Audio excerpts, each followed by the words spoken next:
कनस्ताइन हमारी हमारा रोज का अदालतों में चक्कर लगाना, शहर शहर जाना, केसेस में पेश होना, सब अवाम के सामने है। आज इस हुकूमत का जो फस्तायत का चेहरा है, सिर्फ वो दिखाने के लिए हम और हमारे सारे लीगल काउंसिल्स और ऑपोजिशन लीडर सेनेट यहाँ पर पेश हुए हैं। हमारे कारकुन जो 10 मई से जेलों के अंदर हैं, उनकी बेल्स नहीं हो रही। हमारी लीडरशिप, वजीर आजम इमरान खान, शाह महमूद कुरैशी, डॉक्टर यास्मीन, उमर सरफराज चीमा, एजाज चौधरी, महमूद रशीद, हम क्या कहते हैं अदालतों से? हम क्या किसके लिए अदालतों में पेश होते हैं कि हम रूल ऑफ लॉ के आगे सरेंडर कर रहे हैं। आप हमें फेयर ट्रायल दें, लेकिन यहाँ पर फेयर ट्रायल के हालात ये हैं कि हमारी जो जो साल साल के बाद जो हमारी जमानतें हुई थी, इस हुकूमत वक्त के पास इतना फालतू का टाइम है कि आज वो सुप्रीम कोर्ट में सिर्फ उन अदालतों, सुप्रीम कोर्ट के अंदर उन जमानतों को चैलेंज करने आई है। एक एस्टीमेट इस बात का भी लगाया जाए कि 9 मई के बाद एक पार्टी को, एक लीडर को दीवार से लगाने के लिए किस तरह से इस फस्तायत से भरी हुकूमत ने रेड किए, अवाम के टैक्स पेयर्स का पैसा किस तरह से उनके घरों पे रेड्स पर, हमें अदालतों में लाने ले जाने पर और इसी तरह की पिटिशंस करने पर और अवाम को दबाने पर इस्तेमाल हुआ, क्योंकि आपकी सारी तवज्जो सिर्फ तहरीक इंसाफ को, वजीर आजम इमरान खान को और हम जैसे कारकुनों को दबाने के लिए है। चैंपियंस ट्रॉफी से तो हम बाहर हो गए, लेकिन इस फस्तायत से भरी हुकूमत ने वुज़रा की आधी सेंचुरी कंप्लीट कर ली। इनके क्रेडिट पर अगर हम देखें तो आज सिर्फ ये है, वुज़रा की तादाद, पार्लियामेंटेरियंस की तनख्वाहों में इजाफा करना, अपनी मर्जी के लिए 26वीं तरमीम पास करना, अपनी मर्जी के कवानीन लाना, या उसके अलावा तहरीक इंसाफ और वजीर आजम इमरान खान को दबाने की कोशिश करना। इस सारी चीजों के बावजूद और आप सबके ऊपर पीका एक्ट लेकर आना, आज जिस तरह की फस्तायत का मुकाबला 2 साल से तहरीक इंसाफ कर रही थी, अब हर तबका कर रहा है।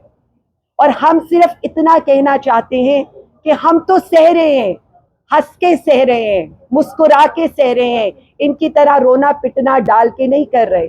उसके बावजूद भी हम सिर्फ इतना कहते हैं कि रूल ऑफ लॉ के लिए, पाकिस्तान में जमहूरियत बचाने के लिए, मुल्क में इस्तेहकाम लाने के लिए हमारा लीडर, हम सब खड़े रहेंगे, कोशिश करते रहेंगे।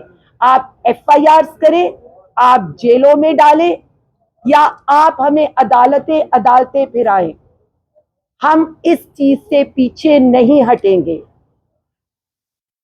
क्या क्या किया कल आपने? एक ऑपोजिशन अलायंस को एक होटल के अंदर आप एक कॉन्फ्रेंस करने से घबरा रहे थे। पंजाब के अंदर आप हमारे कन्वेंशन करवाने से घबरा रहे हैं। जलसा तो मीनारे पाकिस्तान पे बड़ी दूर की बात है, लेकिन मैं आज, जैसे मैं हर जगह चैलेंज करती हूँ, एक सियासी वर्कर होने के नाते मैं ये चैलेंज करती हूँ इस मौजूदा हुकूमत को कि आप तो करते हैं ना, कभी नारोवाल में जलसियां, कभी DG खान में जलसियां।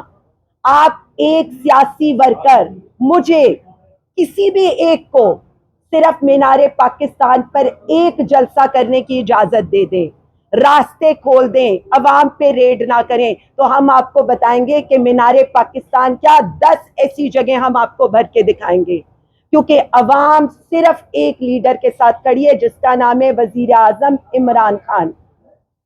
आप जिस हुकूमत पे कब्जा करके बैठे हैं ना, असल में उसका हकदार आपने जेल में बिठाया है, इसीलिए उसकी तस्वीर से डरते हैं, उसके नाम से डरते हैं, उसकी अदालत पेशियों से डरते हैं, उसकी फैमिली मीटिंग से डरते हैं। हमारी जेलें आपकी तरह 5 स्टार होटल्स नहीं थी, हमें तो जेल मैनुअल्स के लिहाज से भी आप लोगों ने कोई सहूलियात नहीं दी थी। और आज भी जो वजीर आजम इमरान खान के साथ हो रहा है, पॉलिटिकल लीडरशिप से मिलने की इजाजत नहीं है, किताबों का एक्सेस नहीं है, टीवी का एक्सेस नहीं है, अखबार का एक्सेस नहीं है, और जिस तरह के सेल्स के हालात हैं उसके बावजूद भी वो एक लीडर मुस्कुराकर कहता है कि मैं अवाम की हकीकी आजादी लिए बगैर नहीं आऊंगा। तो मान ले आप हार गए हैं और वो वहां खड़ा होकर मुस्कुरा कर ये कह रहा है कि मैं अपने अवाम के हक की जंग जीत रहा हूं। और मैं सिर्फ इतना कहूंगी कि हम अपने लीडर के साथ डट के खड़े हैं, खड़े रहेंगे, और एक ही लीडर है जो इस मुल्क को बचा सकता है, वो है वजीर आजम इमरान खान।